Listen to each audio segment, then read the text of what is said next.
It seems like there's been a lot more information on narcissistic abuse in the media over the last few years, and that awareness is spreading about this. But why is narcissistic abuse so damaging? Why does it hurt us so much? Why is it such a serious issue? I want to break down some very specific reasons that narcissistic abuse is so damaging and so painful in this video. Welcome to Looking Behind the Mirror, where we explore narcissism and take our lives back as we make sense out of nonsense. As a quick disclaimer, everything I say is based on my opinions and my personal experiences. I'm not a professional, and if you're really struggling, I encourage you to seek professional help. I am providing links for you below. So in this video, I'm going to go over 5 reasons that narcissistic abuse is so devastating. And the first reason is that it causes us to lose faith in people that we trust. The narcissist isn't just some person that we found somewhere, some jerk that came into our house and started yelling at us. The narcissist was someone that we loved and trusted, someone that earned our trust, or so we thought. This was someone that was a very important part of our life. This is someone we believed in. This is someone that we thought was like-minded. And it may have possibly been someone that had seemed to cure deep feelings of loneliness that we had struggled with for years. This person may have seemed like some kind of savior or knight in shining armor. And when someone that we love and trust as deeply as we've ever trusted anyone betrays that trust and ends up being someone that not only doesn't love us back like we thought they did, like they told us they did, but is actually trying to destroy us, betray us, exploit us, take advantage of us, lie to us. It's very hard to come back from that. How do you learn to trust again when the person that you trusted more than anyone betrayed you on such a deep level? We had to bear witness to the depth of cruelty and coldness that people are capable of. I think it's easy, if we haven't experienced this, to look at people like Ted Bundy and imagine that they were just a monster their whole life to everyone that knew them, and that this should have been easy to spot. But even Ted Bundy had people in his life that trusted him, that knew him, that would have never guessed what he was capable of. And this is something that nobody thinks could ever happen to them. But when someone in your life shows you just how cold and detached and cruel and devoid of love that a human being can be, it's quite a shocking, disheartening, heartbreaking thing to witness. It changes you forever when you're forced to see that not only is someone you never saw it coming from capable of that kind of depravity, but it's someone that you trusted more than anybody. It makes it very difficult to trust anyone again. The second reason that narcissistic abuse is so devastating is that it causes us to lose faith in ourselves. How can we ever trust our own judgment again? There are a lot of videos and articles out there about how do I know if I can trust this person? How do I know if I'm dating a narcissist? There's a lot of second guessing and a lot of bewilderment over how could I have been so wrong about someone? It's really hard to put the pieces back together in a way that you feel confident that you're never going to make that same mistake again. Not only that, but the abuse itself causes us to believe that maybe we deserved to be treated that way, that somehow we were the reason that this person betrayed us, because that's what they'll tell us. And they don't just come out and say, hey, this is all your fault, I'm betraying you and it's because you're not good enough.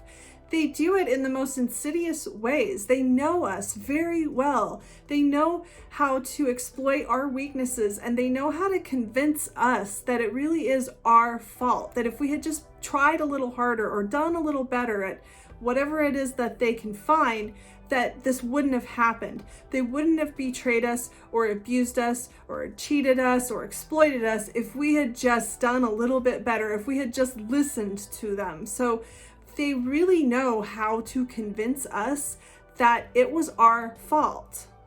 That makes us feel like the very best that we have to offer isn't good enough. That someone that we loved and trusted, that we looked at as a wonderful human being, wasn't satisfied with the very best we had to give. And if we have self-esteem issues to begin with, this can be very damaging because we can start to think, wow, even when I try my very, very best, I'm just not good enough for a great person. I just don't deserve to be loved. I don't deserve someone of this caliber. And also, what we experience with a narcissist is so mind-boggling, so unbelievable that we question our own sanity. Not only do we blame ourselves, but we question our own perception of reality. It doesn't seem possible that someone could do this to us. Why would somebody come into our lives and mess with our head and cause us to question our perception of reality and hurt us so deeply for no clear reason? It just seems so unbelievable that it's hard for us, especially if we already have self-esteem issues, not to question our own sanity. The third reason that narcissistic abuse is so devastating is that we're grieving. We are in mourning for someone that we thought we knew. The narcissist pretends to be the person that we've been waiting for all of our lives. And we can fall very deeply, very hard for that person. The relationship itself is also very inconsistent and can cause trauma bonding, which is like an addiction, which feels like a very deep, intense love, although it's not love, but it can feel that way. And to suddenly lose that person, whether we decide to end the relationship because we recognize how unhealthy it is, or whether we are abandoned, it's extremely painful. It is like somebody very close to us has suddenly died because the person that we loved, that we trusted, that we were bonded with, isn't really who we thought they were. And we have to mourn that person that we had such intense feelings for. We have to grieve for that person. And it is a very devastating process. It is real mourning. It's a little more than just a broken heart. It's grief. The next reason that narcissistic abuse is so devastating is that it traumatizes us. It actually has a physical effect on us. Many of us suffer from complex post-traumatic stress disorder. Many of us spent years being afraid in our own home, being on edge and waiting any moment for the unpredictable to happen. As I said, many of us are trauma bonded, and that's a physical addiction to the relationship. This can be extremely stressful and can cause depression and anxiety in us that lasts for years after the relationship is over. Trauma stores itself physically in our bodies, and narcissistic abuse is very traumatizing. Even if your partner never physically assaulted you or attacked you, I personally believe that your body knows when you're in physical danger. And I also believe that a pathological narcissist that is enraged at you would physically harm you, would even kill you if they thought they could get away with it. And I think that when we're in the presence of somebody that is so enraged, even if they never physically hurt us, our body knows that we're in real danger when somebody is so out of control like that and so angry at us for nothing that we can seem to control. It actually is a very dangerous situation. And even though we can be in denial for a very long time and tell ourselves, oh, he would never hurt me, she would never hurt me, it's not really abuse because I'm not being physically attacked, our body isn't in denial. Our body knows this is dangerous, and that is traumatizing, and that can cause PTSD. And lastly, narcissistic abuse is so damaging because we were wronged. We were hurt. We were betrayed. Some of us had things stolen from us, friendships ruined, relationships destroyed, lies told about us, smear campaigns. Some of us were financially devastated. Some of us lost our jobs, our homes, even our children. Some of us were arrested for things that were not our fault.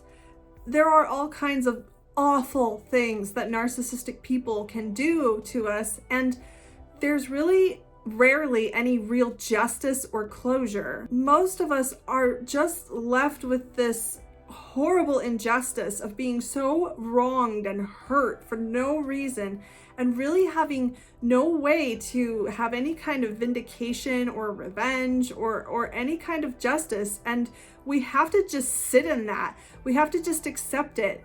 And I think that that's part of the reason that these videos are so important, to offer validation to victims of narcissistic abuse, because it is so hard to sit and accept that somebody could destroy you from the inside out like that and then just walk away. And not only is there no punishment, no price for them to pay, but in many cases, you're the one that looks like the perpetrator. The narcissist paints you as the person who destroyed the relationship or as the person to blame. The narcissist paints him or herself as the victim.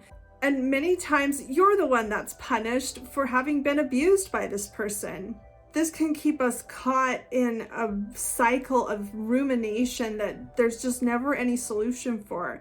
It's really hard to live a life where not only is there no justice, but there isn't even anyone around you that understands or believes you. The lies that the narcissist tells other people make more sense than the truth that you are trying to explain. The things that the narcissist might say actually make sense. The things that you have to say sound crazy. We were made to suffer and carry the sickness of another person. We were made to be a punching bag or some kind of emotional toilet for the narcissist to vomit all of their rage and hatred that they carry around with them everywhere they go. Some of us put enormous effort into the relationship. Some of us spent hours listening to this person talk about whatever stupid thing they were going on and on about, and helping them with every little project they wanted help with, and bending over backwards trying to make this person happy. And at the end, realizing that there was no appreciation for any of the effort made, absolutely no payout whatsoever. We were used up and then discarded and then blamed for it. And in the end, we have to find our own closure. We have to figure out a way to find our own acceptance of what happened and to find our own peace somehow. And that's really difficult to do. I hope I've made it more clear why narcissistic abuse is such a serious issue and how it can really destroy people's lives. And if you're a victim of narcissistic abuse, I hope that this has helped you make more sense out of why you're in so much pain and why this is so difficult, which is the main goal of this video. And I want you to know that you can make it through this, and it is very, very difficult, but there's a light at the end of the tunnel. And sometimes there are certain things that never really stop hurting, but you will become better and better at coping with these feelings and learning to live with the loss and the pain and whatever it is that you've had to accept through this ordeal. It will get better, and you will learn to find happiness and purpose again in your life if you just hang on and don't give up on yourself. I promise you that there is hope and that there is a day where things will be much better than they are now. I hope this helps. If you like this video, please give me a thumbs up and comment below any ideas you have for me in the future, and subscribe to my channel. It lets YouTube know that you liked this video and that maybe other people will like it as well. Until next time, thanks. Bye.